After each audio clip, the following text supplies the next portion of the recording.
Welcome to Mastery Sales with Brent Gove. Good to see you guys. Today, we're going to talk about the elephant in the room. What's that? The new buyer-broker agreement that we're all forced to use. In Sacramento, I don't know if this is nationwide, but MetroList is going to mandate that we have this form signed starting August 12th. And then August 17th is the hard, like in stone done. If you're working with the buyer, you need to sign the buyer broker agreement. And that is on August the 17th. So you kind of have a 5-day ramp up window. Right now, there is a 1-page form loaded into SkySlope. The actual buyer broker agreement, they're redoing. They've had so many complaints on it. They're like, oh, that's a good point. That's a good point. So it's a big mess right now. But here's the deal. It's the elephant in the room. We are going to help you through this. In the meantime, show property. In the meantime, don't freak out. Why worry about what you can't change? And when we get the proper forms, we're going to step you through it. Also, everyone's worried about what to do with my listings. I've got 10 listings. I've got 3 listings. I have 1. I have 32 listings. You have to renegotiate with your sellers on August 12th, I believe with an addendum. I've actually asked Steve to help me with this, Steve Hillier. By the way, before Steve even talks, I want you to know he brought over an independent real estate company, his own company called New Vision with over 200 agents. And he brought them to EXP, I think about 2 years ago. So he is an absolute rock star. He was the head broker. He was in charge of every contract, the whole thing. So he's really into this. So Steve, can you talk a little bit about, what your understanding is of this and how we're going to get through it? Well, it's really, we don't know yet. And the documents that they're presenting to us are truly a mess. So the one thing I know is that the corporate attorneys with EXP and everybody is putting together a simplified process. So we just need to be patient and wait for those. So in our local MLS for Sacramento region, it's going to be implemented on the 12th, which is 7 days earlier than, or not 7, but the 17th will become when 5 days. 5 days earlier. Yeah. A little bit of a running room to get that up and running. And here's the real message. We just need to be patient and find out what the next steps are. And when that's really evident, we're going to train you how to do it. Yeah, absolutely. So check with your MLS. They may be implementing it on August 10th or August 14th. Ours is August 12th here in Northern California at MetroList. And then the hard cut, I believe, and that's nationwide, is August 17th. That's like going to be like the law of the land. Would that be correct, Steve, to your understanding? Or yeah, that's my understanding. But I believe they pushed it out, and they might even push it out again because I wouldn't be surprised. Truly, it's a mess. Yeah, because it was supposed to be July, and then they go, wait a minute, this is a mess. They moved to August 17th. I think there's no way they're probably going to move it to September. So again, what does this mean? It means head down, butt up, go do your open houses, do your door knocking, ask for referrals, make the phone calls, do 10, 20 calls a day, do 50 to 100 a week, do 200 to 400 a month. The more you do, the more you'll succeed. And then as far as all your listings, again, we get a lot of questions. What about my listings? What about my listings? You will renegotiate with all your sellers. Right now, the deadline is August 12th in our MLS. And you have to do, I believe it's an addendum, and you have to deal with the whole offering a buyer commission. And so we will help you through that as we get the information. So right now, it's business as usual, full steam ahead.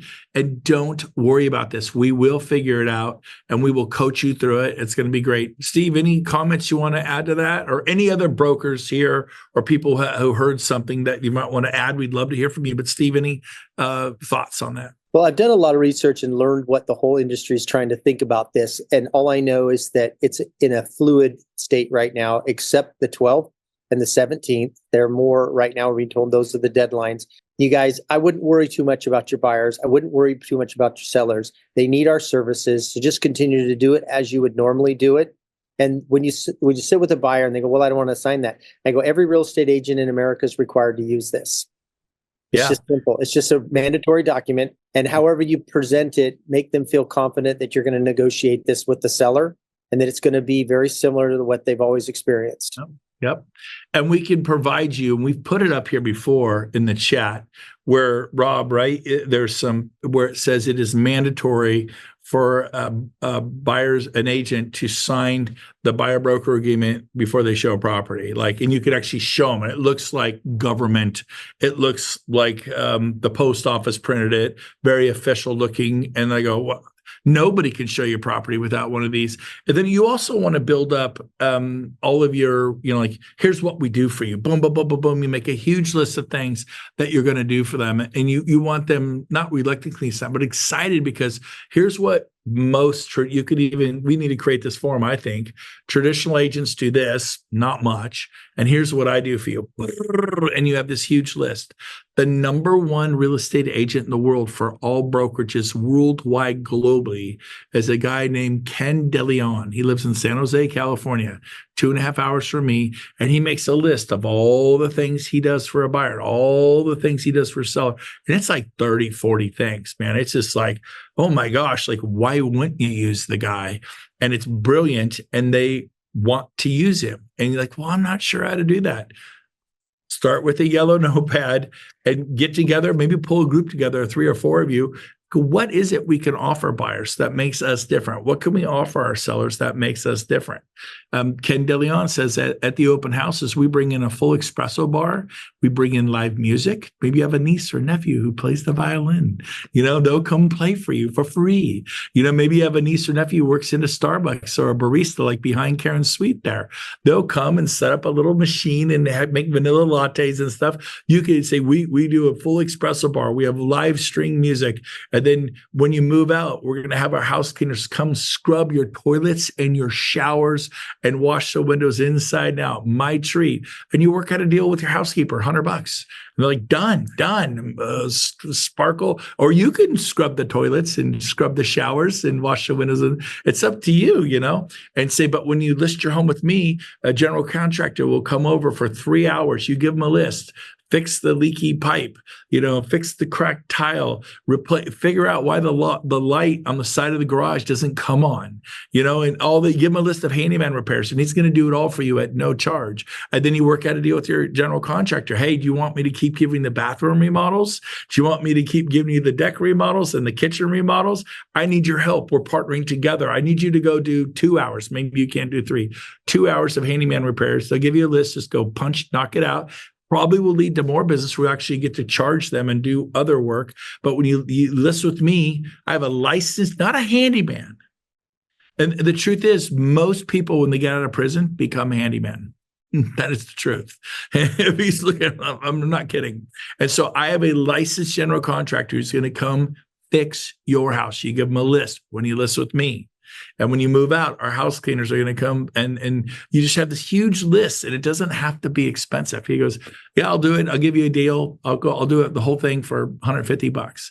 And if you add up $100 for the cleaners, $150 for this, $50 here, maybe it's $400, $500, $600.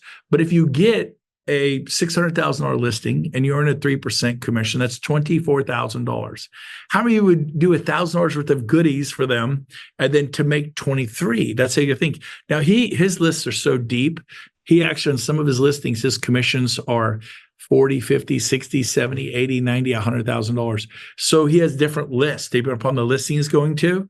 And on some, he'll spend $5,000, $7,500. But how many of you would be willing to, with a signed listing agreement, to invest $5,000 to make $90,000? So his net is $85,000. Well, we all would. Well, I don't have the money. Well, get the money. You're in business for yourself, but not by yourself. Raise the capital. Find the money. And so 18-year-olds find $50,000 every year to go to college. It costs $50,000 a year. 18-year-olds, kids with acne, find $50,000 a year. You can find 5. And so and then once you get a nice big commission, you're self-funding. So be opportunistic, be creative, build your lists. We're going to help you out with some of these things. That's it for today. It's not overly complicated. We just want to adjust the new buyer broker agreements and what to do with the listings. It's all coming. We're going to help you through it. They're redoing all the forms. And so when we get the final forms and the final dates, we'll jump into it. We will tune you up. In the meantime, get a list, work out your value proposition. What is it about you? Get in groups of 3 or 4, brainstorm, and be awesome. Joanne, I see your hand. Thank you. Thanks. Is there a place I can send our Nova Scotia agreements that we've had in place? Because we have a buyer agreement with a fee and we have a fee agreement that we've been using for years and years. So I'm just wondering if I should send those for people to look at. They work really well. Yeah, send to us. We're happy to put them out. And but what we're probably going to have to use what the Department of Real Estate gives us. Absolutely. I'm just wondering if we can send it to somebody to look at, because I mean, we've been using them for decades here. I know. Right, we're about one of the few provinces that have, but that's why we're in a better position. Right on. Okay. Well, I'll look into that for you, Joanne. And I'll send them to you, Brent. East Coast, they've been doing buyer broker for decades. In Canada, buyer broker, this is like nothing scary. But people have never done it. It freaks them out. But Joanne, it's like getting a soda from a Coke machine. It's just weird. Normal. Done it, right? You have sellers that have a percentage fee. So we often I'll send a fee agreement to a private seller and I'll change my commission amount. Yep. It's normal. All right, you guys. Much love. Have a great day. We'll see you right here next Tuesday, 1:30 for the 1% Club, 2:10 for Mastering Sales. Nice to see you. Have a good day. Nice to see you. Bye, everyone.